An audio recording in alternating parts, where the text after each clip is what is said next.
अरे हिम्मत तो ले आओगे लड़ने की, लेकिन कमीनापन कहां से लाओगे? कमीनापन कहां से लाओगे? जब सिल्वर जुबली मना रहे हैं ट्रंप, भारत को अपमानित, मोदी के जरिए भारत को अपमानित करके, उसी वक्त एक खबर और है। अब जरा हम खबर, एक नई खबर के दिशा में जाते हैं, नई खबर आपको दिखाते हैं। जरा लाइए, स्क्रीन पर लाइए, फटाफट लाइए, तो खबर आपको हमने भेजा है।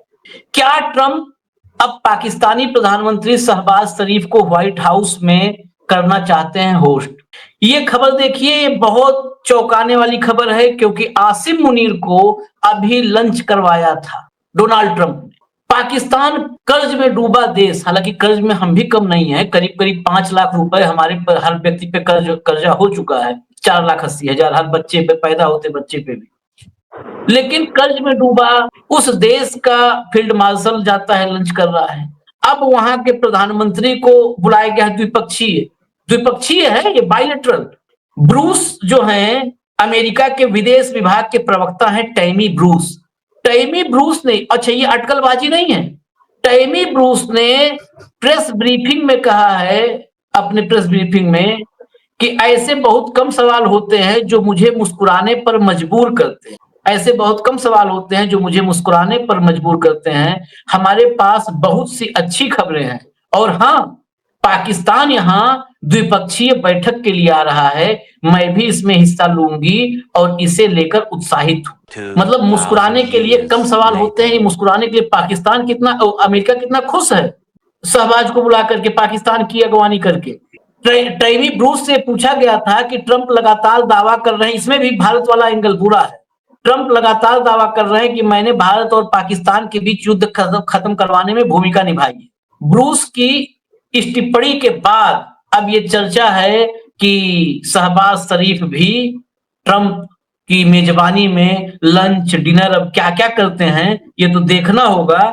लेकिन भारत के लिए ये किसी, अगर विदेश नीति को समझा जाए तो किसी झटके से कम नहीं है। अस्सलाम वालेकुम दोस्तों, पाकिस्तान की जो भी जीत होती है, जहां पर भी होती है, भारत उसे अपनी हार समझता है। खुद देख ले कि ये लोग कितनी हद तक हमारे खिलाफ नफरत में डूबे हुए हैं। दोस्तों पाकिस्तान कुछ अचीव करता है। अब पाकिस्तान में ये हो रहा है कि डोनाल्ड ट्रंप पाकिस्तान के वजीर आजम को एक बहुत बड़ी मेजबानी में बुला रहे हैं, और दोस्तों उस मीटिंग में काफी सारे बाकी वजीर भी शामिल होंगे, पाकिस्तान की तरफ से, अमेरिका की तरफ से ये शामिल होंगे। और ये आपको पता है मीटिंग किस पर की जा रही है? ये मीटिंग हो रही है जम्मू कश्मीर पर। उसे भारत के साथ कैसे मुज़ाकरात किए जाए, मुज़ाकरात के साथ अगर हल किया जाता है तो ठीक है, नहीं तो दोस्तों अमेरिका पाकिस्तान के साथ खड़ा होगा भारत के खिलाफ जम्मू कश्मीर के इशू पर। यह बहुत बड़ी जीत हो रही है। इस पर कोई पाकिस्तान अमेरिका जा नहीं रहा, बल्कि अमेरिका ने दावत दी है शहबाज शरीफ आए और ट्रंप उनकी मेजबानी करेंगे, और उसी टेबल पर जम्मू कश्मीर और दोस्तों लद्दाख का किस्सा बयान किया जाएगा, उसकी पूरी हिस्ट्री बयान की जाएगी, और उसके बाद इसके सोल्यूशन की बात की जाएगी। इस बात ने भारत को काफी सख्ते में डाल दिया है, और भारतीय सोचने पर मजबूर हो गए हैं कि आखिर ऑपरेशन सिंदूर था क्या यह पाकिस्तान को जमीन से उठाकर पाकिस्तान को आसमानों की सैर करवाने का एक मिशन था जो कामयाब हो गया है। और भारत को दोस्तों आसमानों से खींचकर जमीन दोस्त करने का ये मिशन था जो मोदी ने शुरू किया, और उसकी रोजाना जो किस्तें आ रही है, पाकिस्तान उन किस्तों में जीतता जा रहा है। उस देश के प्रधानमंत्री को अमेरिका में अगवानी की जा रही है, उसको बुलाया जा रहा है बायलैटरल समझौतों के लिए, उसका फील्ड मार्शल जाकर के ट्रंप के साथ लंच कर रहा है, और हमारे यहाँ डंका बज रहा है। भाऊ ऐसा हमारे गए थे ना ये टूरिज्म के लिए सांसद शशि थरूर, और ये इनको तो व्हाइट हाउस के सामने फोटो भी खींचने दी कि नहीं पता नहीं, अंदर बुलाने की बात ही छोड़िए। सवाल वो नहीं है आशीष भाई, थोड़ा सा और इसको मैं बहुत गंभीरता से ले रहा हूँ। क्या अमेरिका कोई बहुत बड़ा गेम खेल रहा है भारत को नेस्तनाबूद करने के लिए? क्या बड़ा षड्यंत्र अमेरिका के यहाँ चल रहा है? कल ही अमेरिका के एक सीनेट है ग्रैहम, जो बहुत लाडले, उन्होंने कल ये कहा कि हम अब भारत को बर्बाद कर देंगे, भारत की पूर्ण अर्थव्यवस्था को हम बर्बाद कर देंगे यदि उन्होंने रशिया से संबंध रखे। सैंक्शनिंग रशिया एक्ट 2025 ये जो बिल है, ये सिर्फ रशिया से संबंध तोड़ने की बात नहीं करता, ये रशिया के विरुद्ध यूक्रेन को मदद करने के लिए आह्वान करता है। अब एक तरफ आप भारत को रशिया से तेल लेता है करके 500% टैरिफ लगाने की धमकी देते हैं और आपकी अर्थव्यवस्था बर्बाद करने की धमकी देते हैं, और दूसरी तरफ उसी रशिया के साथ व्यापारिक समझौते पे साइन करने वाला पाकिस्तान अमेरिका के लिए प्रिय दोस्त होता है और उनके आर्मी के चीफ को व्हाइट हाउस में न्योता, उसका प्रधानमंत्री व्हाइट हाउस में न्योता, और ये दोनों देश एक हो रहे, एक की वार्ता हो रही है। इसलिए ये अमेरिका के लिए बड़ी खुशी की बात। इसके मायने क्या है? फिर रशिया पाकिस्तान पे सैंक्शन क्यों नहीं? रशिया से आप संबंध है, आप रेल रूट सीधा रशिया से पाकिस्तान सीधा रेलवे का रूट लाइन डल रही है जो आगे यूरोप तक एक्सटेंड होगी, यूरोप के मुहाने तक, टर्की तक। तो वो पाकिस्तान आपको प्रिय है, और भारत रशिया से तेल ले रहा है तो भारत की आप धमकी दे रहे हैं। इसके बावजूद भी हम किस मुंह से कहते हैं कि अमेरिका हमारा दोस्त है? सवाल ये है, क्या मजबूरी है प्रधानमंत्री नरेंद्र मोदी जी की कि जो अमेरिका के सामने पस्त होते हैं, नतमस्तक होते हैं, भारत की अस्मिता उनके चरणों में सुहा हो जाती है अमेरिकन से? क्या मजबूरी? क्या अडानी मजबूरी है, या फिर सुब्रमण्यम स्वामी ने जो कहा वो मजबूरी? और मैंने फिर भी कहा, यदि अमेरिका ब्लैकमेल करता हो तो हमारे प्रधानमंत्री को ब्लैकमेल नहीं होना चाहिए। करने दो आरोप अमेरिका को, लाने दो जो डॉक्यूमेंट, जो फाइलें रिलीज करनी है करने दो।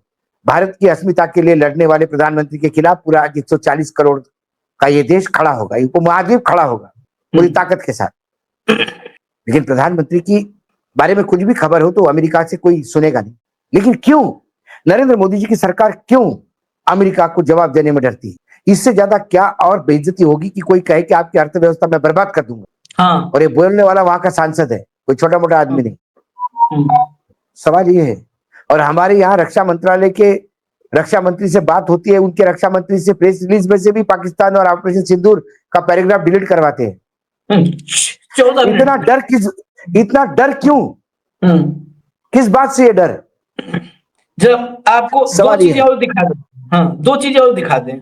मोदी जी उड़ गए हवा में लंदन के लिए, जरा लाइए विदेश मंत्रालय से डंका बजाने के लिए। डंका शुरू हो गया बजना, इसलिए हम दिखा रहे हैं। देखिए डंका कैसे बजता है, और डंके की हकीकत भी अभी भाव से आप सुन ही रहे हैं। डंका बजता इससे है कि रवानगी पर, ये देखिए फोटोग्राफ भी है मोदी जी की, पूरा देश को टाटा बाय बाय करके जा रहे हैं। कुछ भी कार्रवाई नहीं हुई, और जब सर्वदलीय बैठक हुई थी उसके बाद पूरे देश में चलाया गया था कि सरकार विपक्ष के साथ चर्चा के लिए तैयार है। SIR पर नहीं चर्चा, ऑपरेशन सिंदूर पर नहीं चर्चा। मोदी जी चले गए विदेश। जरा अगला दिखा दीजिए, मोदी जी का ही ट्वीट, ये रणधीर जायसवाल क्या, जब महानायक मौजूद है तो उनका दिखाते हैं। भाव देखिए, ये मोदी जी का खुद का आप ट्वीट देख लीजिए। Day after tomorrow, 25th July, I will be in Maldives as invitation of the President Dr. Mohammed. अपने देश में बात नहीं कर रहे हैं, अमेरिका पे इज्जत कर रहा है, उस पर नहीं बोल रहे हैं। मोइजू से बात करेंगे, मालदीव से। मैंने वही तो कहा, वो अपने सांसद में नहीं, विदेश के सांसद में जाके बात करते हैं। एक खासियत है साहब की, 17 जगह पे उन्होंने 17 सांसदों में बात की। जितना टाइम उन्होंने उस सांसद में बात की, तो उतना क्या हमारे यहाँ भी बात करते हैं क्या? सवाल वो है, हमारे यहाँ बात क्या करते हैं। मैं अभी आपको तत्काल जो है सामने जो प्रत्यक्ष है उसको क्यों बाद में ले जाएं। तत्काल अभी मुश्किल से 5 से 6 मिनट हुआ, राहुल गांधी की बाइट आई है संसद से। ये रियलिटी है हिंदुस्तान की। गजब है, जीत आपकी अपने गजब है, गजब अपनी पार्लियामेंट में। लेकिन फिर एक बार वो कौन सा जागीरा वाला आप डायलॉग सुनाते हो ना, चाइना गेट जागीरा वाला, वो मुझे राहुल को सुनने के बाद, वो हवाई जहाज उड़ने के बाद याद आ रहा है। सुनाइए जरा उसको। वही कहता है वो, अरे हिम्मत तो ले आओगे लड़ने की, लेकिन कमीनापन कहां से लाओगे? कमीनापन कहां से लाओगे? राहुल गांधी लड़ोगे तो सही आप सिस्टम से, हिम्मत तो ले आ रहा है विपक्ष, लेकिन कमीनापन जो लड़ने का है वो कहां से लाओगे? वो तो इनके खून में है। ये यही इसीलिए कहे कि इस पर वही याद आया, और बहुत जबरदस्त